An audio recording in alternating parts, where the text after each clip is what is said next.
La transition ne peut donc pas être strictement technique. Sans changement de comportement, l'équation semble impossible à résoudre. Nous devons regarder les choses en face.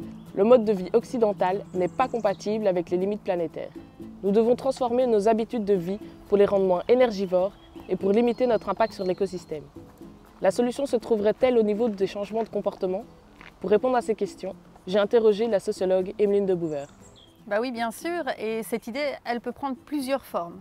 Si on pense par exemple au mouvement du zéro déchet, qui fait pas mal d'adeptes pour l'instant, à ceux qui s'engagent dans la simplicité volontaire pour essayer de rompre avec cette course effrénée au toujours plus, ou encore si on pense à ceux et celles qu'on appelle les consommateurs ou les consommatrices.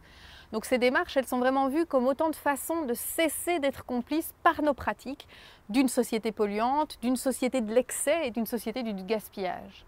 Donc l'idée, c'est que pour répondre à la crise, il s'agit aujourd'hui de vivre écologiquement, c'est-à-dire d'inscrire la conscience des limites de la planète dans notre quotidien, de consommer moins, mais aussi autrement, de se déplacer autrement, de s'habiller autrement, de changer vraiment notre mode de vie.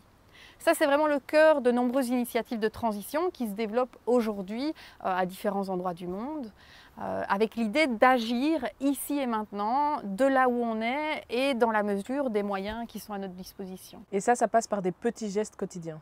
Oui, alors bon, faut faire attention avec ce qu'on appelle les petits gestes, puisque en fait petit, c'est extrêmement engageant. Essaye de vivre une année en ne produisant qu'un espèce de bocal de déchets, en te passant de voiture individuelle, en évitant les supermarchés, et tu n'auras plus du tout envie d'utiliser ce mot petit pour parler de tous ces efforts que tu auras mis en place. Le symbole du colibri, et il est souvent invoqué, il nous parle vraiment de cette forme d'engagement qui se concentre sur une réponse en fait très terre-à-terre, très à portée de main face aux enjeux écologiques. Dans l'histoire du colibri, donc la forêt est en feu et seul le petit colibri ne cède pas au découragement. Il va donc s'engager à sa mesure dans une tentative d'éteindre l'incendie. Il va faire des espèces d'allers-retours entre le lac, le feu, il va transporter quelques gouttes d'eau dans son bec. On dit qu'il va faire sa part. Dans le même ordre d'idées, ce qui rassemble celles et ceux qui s'engagent dans les éco-gestes, c'est vraiment cette conviction que les grands discours doivent s'accompagner de pratiques personnelles concrètes. Donc il y a cette visée d'une espèce de cohérence entre nos gestes et nos pensées. Mais est-ce que les individus isolés peuvent avoir un impact sur la société? Comment est-ce qu'on fait pour passer du changement des modes de vie des individus à un changement global? Parce que la majorité des gens continuent de vivre comme si de rien n'était et l'engagement de quelques-uns n'est pas suffisant pour baisser notre empreinte écologique globale. Pour répondre à ça, il y a d'abord une croyance à déconstruire. Les individus qui changent de mode de vie, ils ne sont pas seuls dans leur coin. Ils interagissent sans cesse, ils entrent en relation, ils s'influencent les uns les autres. Les éco-gestes, ils s'inscrivent dans des interactions, qu'elles soient familiales, locales, professionnelles. On peut prendre cette espèce d'image de la tache d'huile.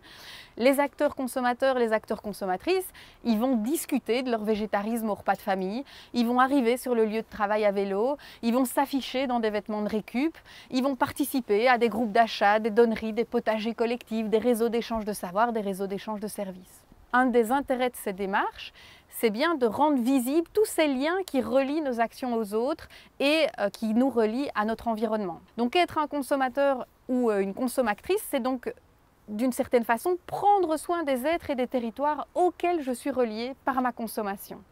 Quand je consomme bio, local, de saison, en fait j'investis dans un certain projet de société. Mais tout le monde n'a pas les mêmes moyens pour amorcer le changement. Donc est-ce qu'on ne risque pas de culpabiliser les plus pauvres qui n'ont pas les moyens d'acheter bio ou de rouler en voiture électrique? Oui, donc il faut effectivement vraiment pas oublier qu'on n'est pas du tout égaux pour s'engager, pour modifier nos habitudes de consommation. Et par ailleurs, on n'a pas tous les mêmes responsabilités. Les personnes en situation de précarité, même si elles n'ont pas des habitudes qui seraient labellisées vertes, en fait elles ont souvent une empreinte écologique très faible, puisque l'empreinte écologique, elle est liée aux revenus.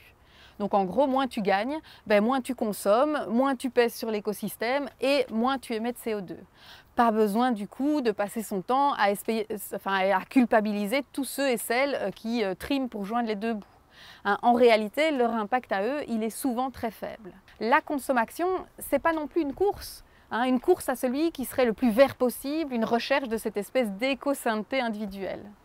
Il s'agit plutôt d'adopter un mode de vie qui nous rappelle sans cesse qu'on est relié avec le monde qui nous entoure.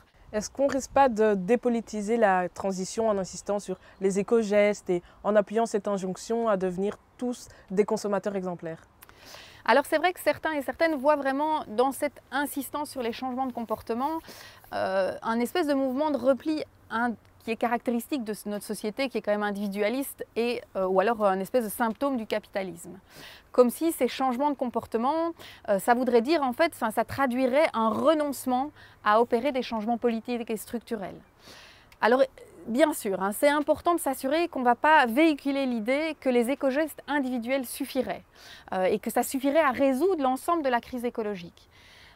Mais la plupart des colibris que moi je rencontre, ils expérimentent en réalité une pluralité d'engagements dans leur quotidien ou sur le terrain. Et donc, c'est sûr qu'un focus exclusif sur les comportements, ce n'est pas suffisant.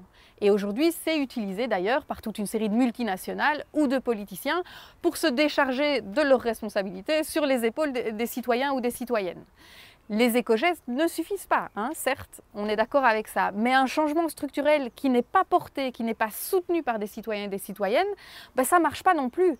On a vraiment besoin de cette réappropriation créative, sinon on risque que toutes ces décisions soient rejetées par la population, soient vécues uniquement comme une contrainte, une restriction. Donc imaginez ces nouvelles pratiques de consommation, ces nouveaux modes de vie, ces nouveaux modes d'habitat, de mobilité. En faisant ça, les transitionneurs, ils ouvrent des possibles. Et ces possibles qui s'ouvrent, ça peut en inspirer d'autres, ça peut inspirer d'autres personnes qui vont participer à la création d'un projet de société alternative. Ici encore, on peut conclure qu'un changement de nos comportements individuels ou interindividuels est essentiel, mais non suffisant pour réussir la transition. Alors, en complément de ces deux premiers niveaux technologiques et comportemental, nous pouvons reprendre notre pelle et creuser encore pour découvrir la prochaine strate de notre modèle.